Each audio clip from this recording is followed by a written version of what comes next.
Daily Dispatch, Day 40, the pre-wall posture and the live gambit. The physical grind of the week 5+ repair wave is absolute. Extreme grogginess, dreamless sleep, deep fatigue. This is the expected somatic cost. Concurrently, a pre-wall sovereign posture has crystallised, a state of physical weariness paired with hardened strategic mental resolve for the final 17-day march. The two states are not in conflict. The fatigue is the fuel for the focus. I'm happy to report that the posted missing creativity made an appearance late last night as I was agonising over today's TikTok cheeseburger. The filet mignon is for here and YouTube. I knew I wanted to do something involving 40 days in the wilderness, but all I could come up with was some meaningless platitude about temptation and how I was still standing, etc., etc. And then, out of nowhere, a joke. My idea for TikTok was always to be a daily map for others to use as a way out of addiction. And as I said yesterday, I got lost along the way. So I refocused my attention on my original plan. I asked myself, okay, that's 40 days. What's good and what's bad? It took me a minute or two to get the actual message, which was fine. But then completely out of the blue, I had an idea.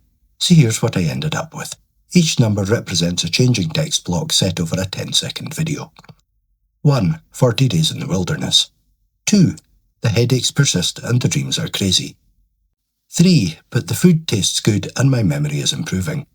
4. So gains over pains and my memory's better.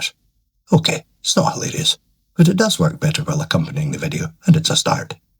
It also functions as a data log joke and algorithmic gambit, because as we all know, people love to correct others on the internet.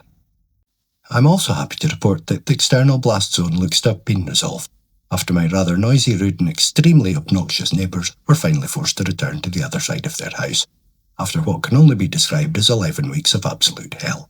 All night drinking, chatting and fighting, followed by all day sleeping, arising at around 5 p.m. to start the whole thing again ad nauseum.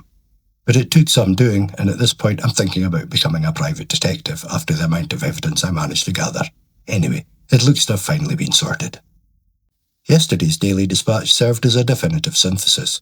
Today, the work is to hold the pre-wall posture, operate the forensic protocols, and let the refined creative engine run.